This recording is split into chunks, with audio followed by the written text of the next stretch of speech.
merci beaucoup pour vous qui nous portiez en prière. J'étais vraiment inquiet parce que j'ai quitté le bureau à l'heure où la prière commençait. Ça m'avait vraiment, j'ai laissé même certaines urgences comme ça parce que je sais que le Seigneur nous aime et il nous réunit pour un but précieux et pour une vie éternelle. Donc c'était vraiment quelque chose qui m'est monté à cœur. C'est pourquoi je suis très content. Je sais que ce sont vos prières que Dieu a simplement exaucées. Nous rendons grâce à Dieu parce qu'il nous réunit ce soir, bien-aimés. Et si c'est Dieu qui nous réunit et ce n'est pas nous-mêmes ni notre disponibilité, c'est que Dieu va faire, c'est pourquoi il nous a réunis. Et je crois vraiment, j'ai cette ferme confiance en Dieu qu'il est là pour nous et nous ne serons point, bien-aimés, abattus ni à terre parce que Dieu nous suffit. Nous bénissons le Père qui nous a donné de parler hier sur les thèmes de la croix et la vie chrétienne. Nous avions parlé hier dans le sous-thème de 3 choses à crucifier.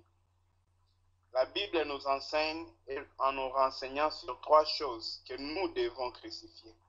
Pas que Christ va crucifier dans sa chair, mais que toi, que moi, nous devons crucifier dans nos chairs afin que Christ soit glorifié. Et hier, nous avions parlé de l'une de ces 3 choses qui est le moi ou le je. Nous avions lu, pour y revenir un petit rappel, nous allons prendre Galates chapitre 2. Nous avions lu Galates 2, verset 20. Si un bien-aimé est à la page, il peut lire. Galates chapitre 2, verset 20.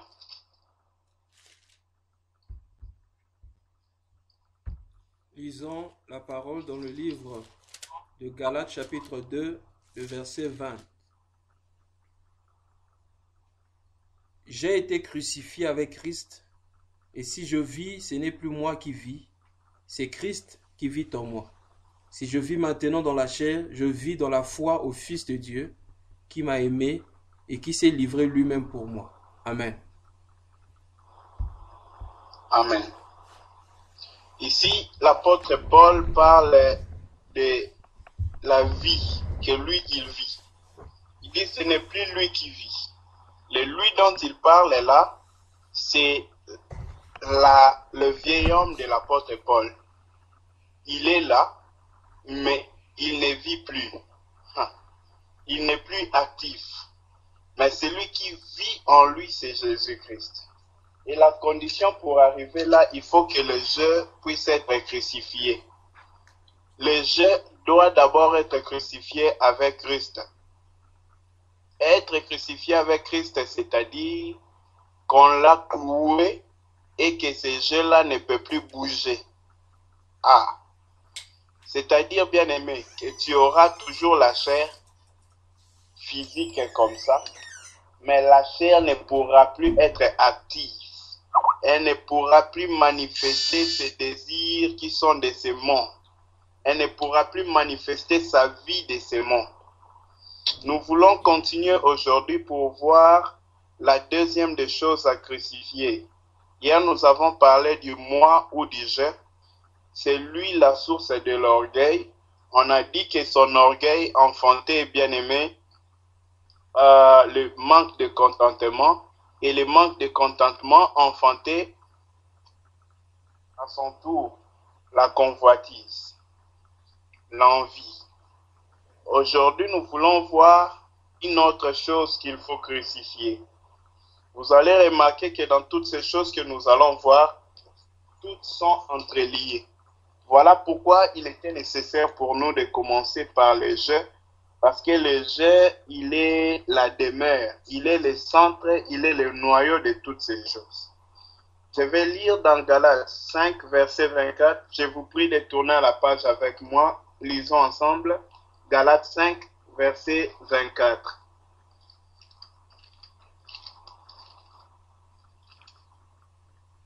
Galates chapitre 5, verset 24. Je lis au nom du Seigneur Jésus-Christ.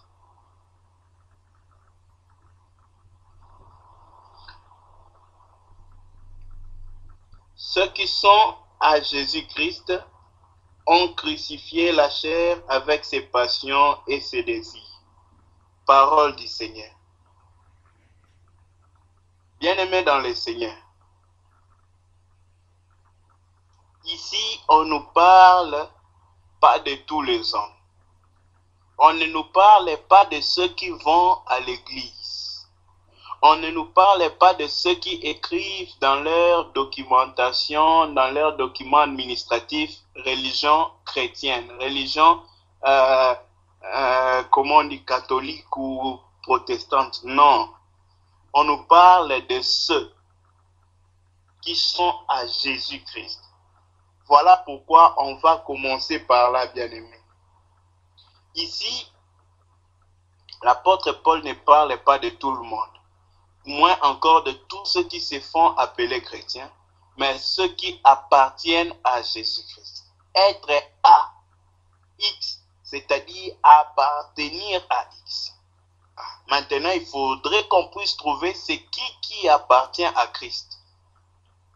Ceux qui sont à Christ,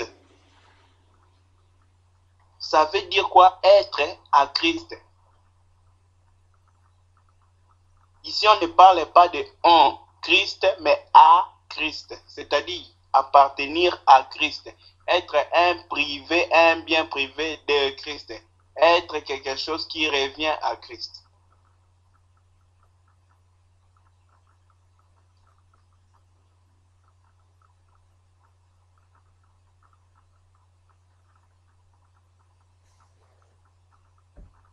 Ceux qui sont à Christ, ceux qui reviennent à Christ, ceux qui appartiennent à Christ, ce ne sont pas tous ceux qui disent que Christ est Seigneur. Ce ne sont pas tous ceux qui disent que Christ est Sauveur. Même le diable reconnaît Christ et il tremble. Les démons savent que Christ est Seigneur, ils tremblent. Et bien aimé, les démons n'obéissent pas à Christ. Les démons n'appartiennent pas à Christ. Qu'est-ce qui fait qu'un tel ou un tel autre est à Christ, sont à Christ, sont un bien de Christ, appartiennent à Christ? Ça, c'est la question. Rentrons dans Romains. Lisons ce que nous dit Romains, le chapitre 8.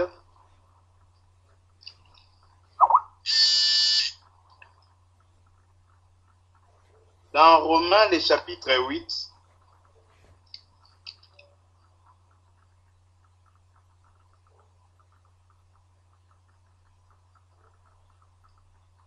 nous allons prendre le verset 9.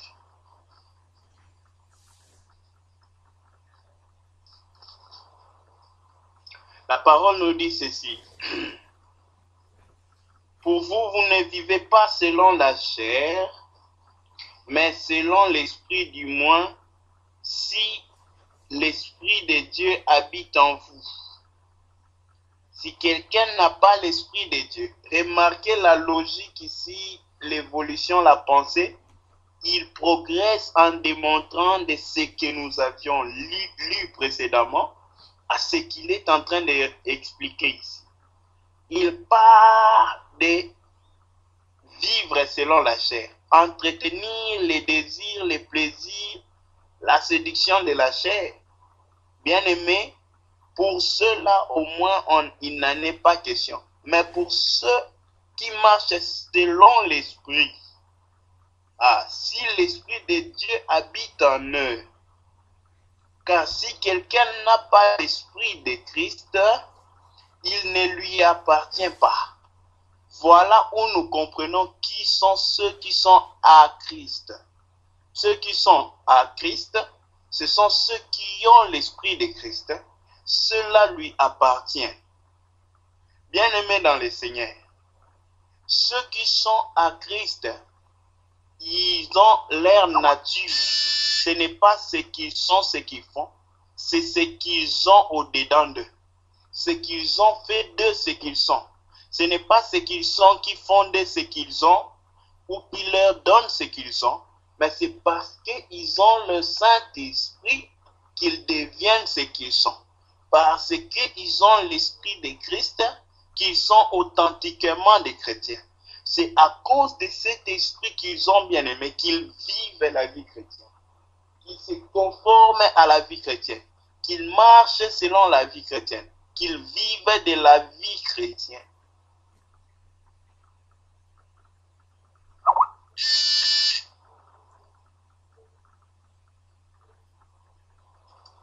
Bien-aimés, il n'y a pas d'autre méthode pour appartenir à Christ. Le principe de l'appartenance à Christ, c'est avoir son esprit.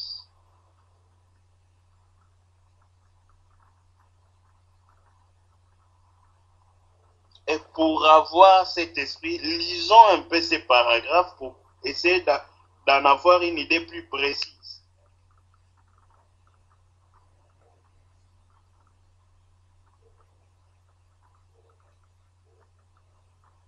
Ici, on nous parle totalement, bien aimé, de l'ennemi que nous devons crucifier. Commençons dès le verset 5, allons jusqu'un peu plus bas.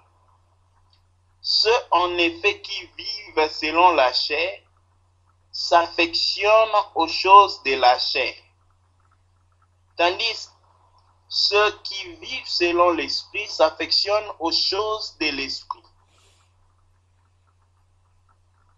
Bien-aimés, ici, on nous présente c'est quoi vivre selon la chair. C'est quoi ne pas appartenir à Christ. Vivre selon la chair, ce n'est pas parce qu'on aime manger qu'on vit selon la chair. Non. Mais bien-aimé, c'est l'amour des choses de la chair, l'affection des choses de la chair, la passion des choses de la chair. C'est ce qui définit déjà, bien-aimé, que nous vivons selon la chair. Quand on dit selon, c'est-à-dire en conformité à, dépendant de, suivant le modèle de, selon la chair, ça veut simplement dire se conformant à la chair, marchant selon la chair, cherchant à plaire à la chair, dépendant de la chair. Bien-aimé, l'origine c'est la chair, la destination c'est la chair. Celui qu'on obéit c'est la chair et celui qu'on plaît c'est la chair. C'est lui d'où nous recevons les injonctions et c'est lui pour qui nous faisons ce que nous faisons pour lui plaire lui. Voilà pourquoi un chrétien bien-aimé ne doit pas s'affectionner à la chair. Posons-nous la question. Ça fait combien de jours depuis que nous avions décidé de priver notre chair de la bouffe, de la nourriture, afin de chercher la face de l'Éternel? Pas parce qu'on avait un problème, mais parce que nous voulons chercher Dieu seulement. Bien-aimés, nous avions parlé autrefois de la différence entre chercher quelque chose auprès de Dieu et chercher Dieu. Les deux choses sont différentes. La parole nous parle de plusieurs hommes qui viennent auprès de Dieu pour chercher quelque chose auprès de Dieu. Certains sont venus trouver la guérison. Il leur a donné la guérison. D'autres sont venus trouver bien-aimé de la bénédiction. Il leur a donné de la bénédiction. Pour certains, c'était bien-aimé qui sont venus parce que bien-aimé, ils cherchaient du repos. Il leur a donné du repos. Mais dans la nouvelle alliance, même lorsque Jésus était de son vivant sur la terre, bien-aimé, pendant ce jour sur la terre, Jésus a comblé les besoins de plusieurs. Mais plusieurs n'ont pas su ce qu'ils devaient chercher auprès de Jésus. Ils sont partis chercher des créatures auprès de Jésus. Mais Jésus voulait leur donner plus que les créatures. C'est à la femme bien-aimée samaritaine que Jésus va révéler ce qu'il pouvait donner. Il va lui dire, tu crois parce que tu as entendu ces choses. Si tu savais les dons de Dieu, et si tu savais qui est cet homme qui te dit donne-moi de l'eau, toi-même tu lui aurais demandé de l'eau, et l'eau que j'allais te donner te conduirait jusqu'à bien-aimé à la vie éternelle. C'est eau qui ne peut pas tarir. Bien-aimé, c'est ce que Jésus veut te donner. Oui, bien-aimé, nous demandons beaucoup de choses au Seigneur, mais nous nous limitons aux choses, bien-aimé, périssables. Nous nous limitons aux choses qui ont une valeur de 2 ans, 2 mois, 10 ans. Bien-aimé, vous savez pourquoi ça prend longtemps pour construire une maison? Parce qu'une maison est quelque chose de valeur durable. L'effort que tu mets pour peut-être acheter un vélo, je m'excuse, et l'effort que tu mettrais pour construire une maison serait différent. Pourquoi? Parce que l'un est durable et l'autre est assez éphémère. Bien-aimé, les valeurs de la vie chrétienne, voilà les choses que nous devons chercher qui ont une perspective, bien-aimé, éternelle. Les choses qui ont un poids éternel, une valeur éternelle. Voilà les choses auxquelles, bien-aimé, nous devons nous accrocher. Voilà les choses pour lesquelles nous devons nous pointer devant Dieu. Combien de fois sommes-nous partis auprès de Dieu pour demander quelque chose, pas pour demander lui-même. Bien-aimé, c'est ça un adorateur. Un adorateur va auprès de Dieu pas pour obtenir quelque chose. Il va puiser Dieu et rassasier lui-même de Dieu. Puisse Dieu changer la direction de nos prières. Bien-aimé, parce que quand nous demandons quelque chose, c'est une bonne chose. Mais la meilleure des choses, c'est demander le Créateur. Bien-aimé, lorsque tu as le Créateur, lui-même, il va résoudre tes problèmes. Mais si tu as les créatures que lui te donne, bien-aimé, il y aura d'autres problèmes que les créatures ne pourront pas régler. Mais le Créateur, il va régler d'abord le premier problème. Ton vrai problème, ce n'est pas ce dont tu as besoin. Ce n'est pas ce qu'il te faut. C'est toi-même d'abord. Bien-aimé, le jour où l'homme comprendra que son premier problème, c'est lui, il trouvera la solution à son problème. Pourquoi j'ai dit le problème de l'homme, c'est l'homme? Parce que l'homme, bien-aimé, a été créé pour trouver son bonheur, sa satisfaction en Dieu. Mais l'homme cherche à trouver sa satisfaction dans la créature. Voilà pourquoi l'homme continue un parcours, bien-aimé, insatisfait. Parce que la satisfaction, c'est Dieu. Ce n'est pas une créature.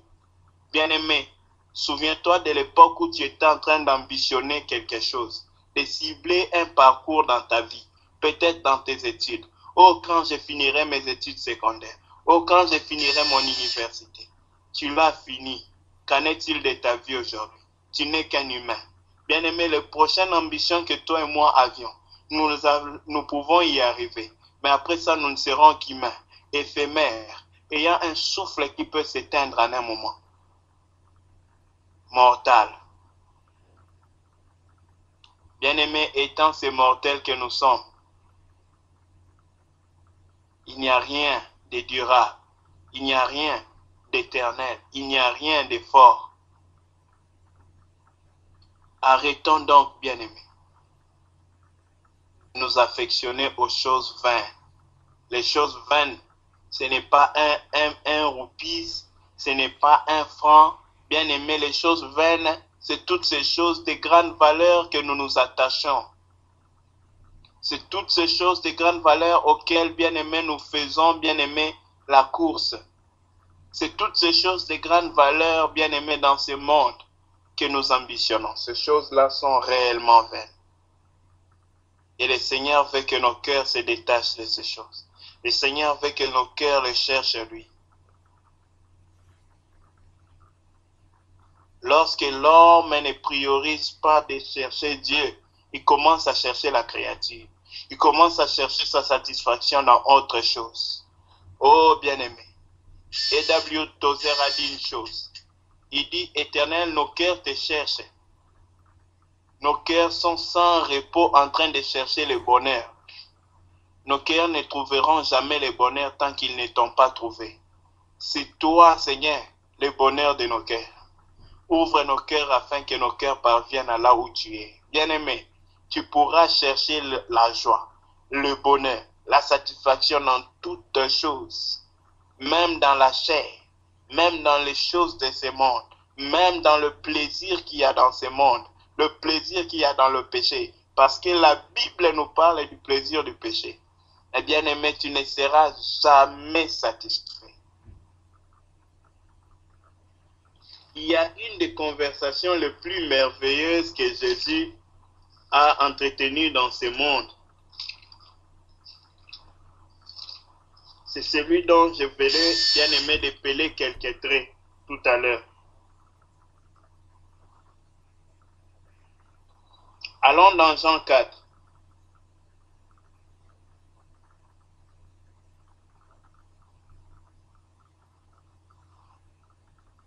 Jean chapitre 4.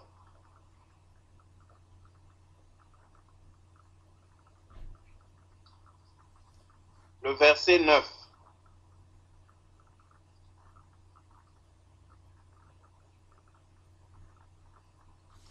C'est une merveilleuse causerie qui est en cours ici, bien. Il dit ceci.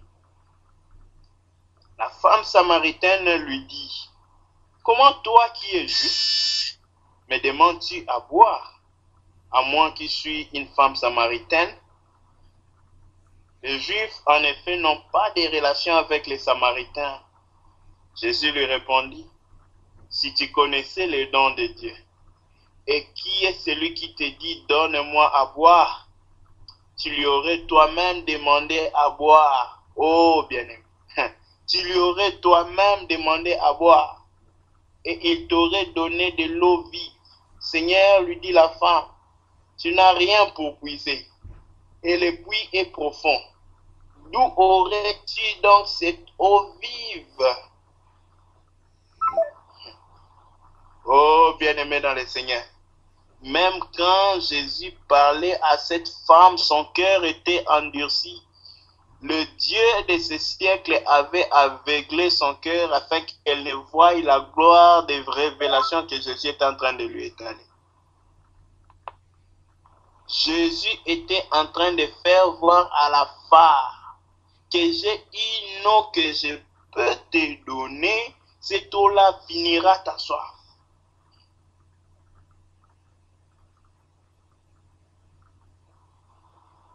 Écoute la précision que le Seigneur donne au verset 11.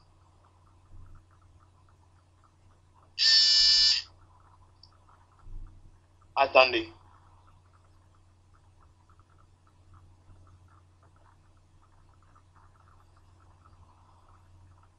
Prenons le verset 13.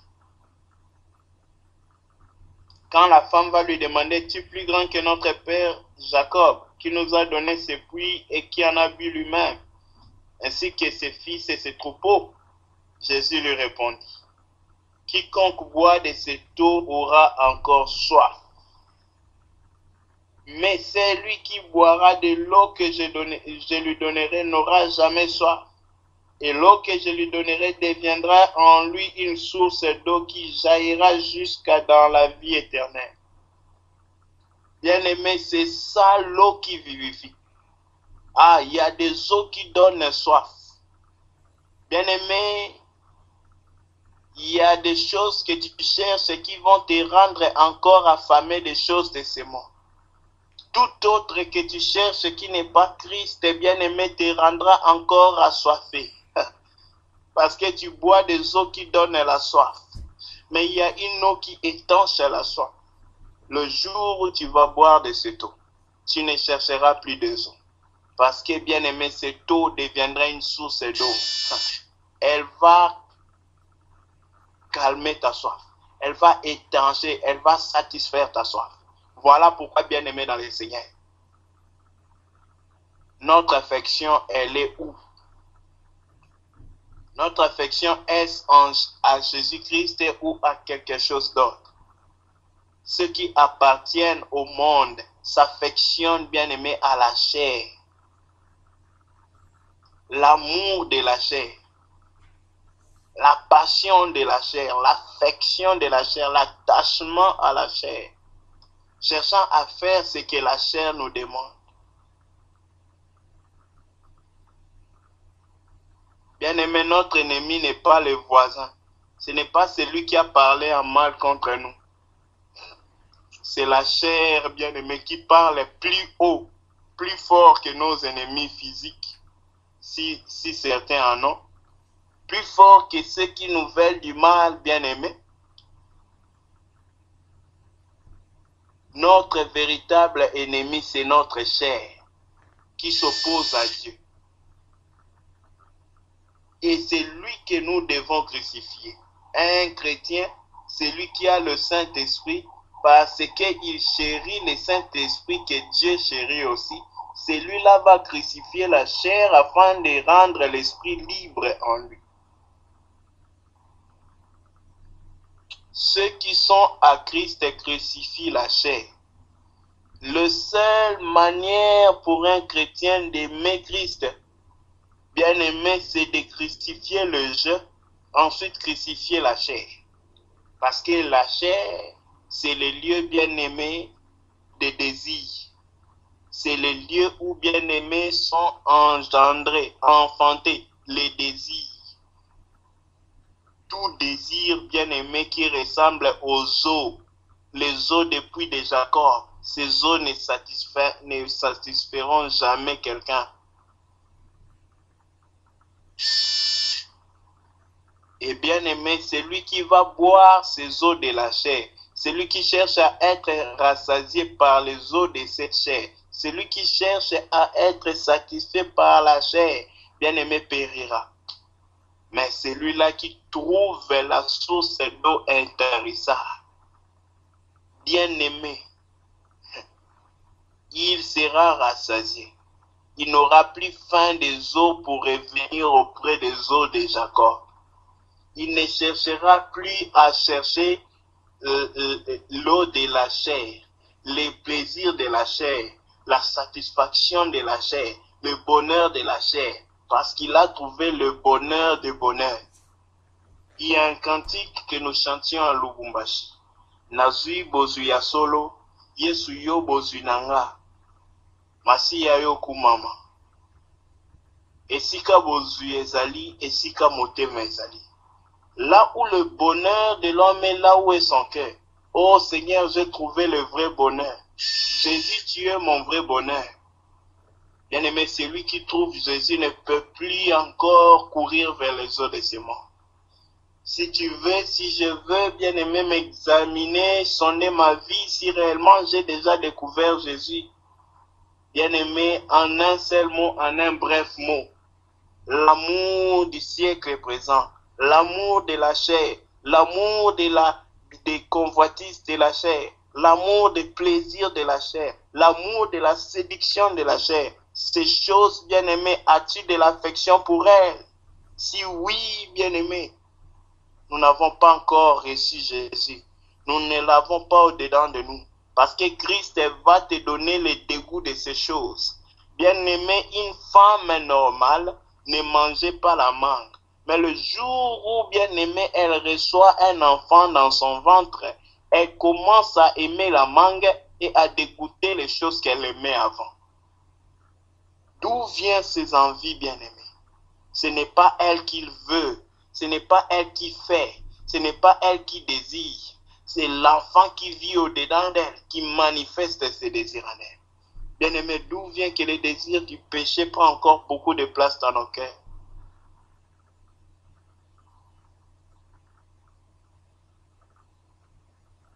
Est-ce qu'il y est?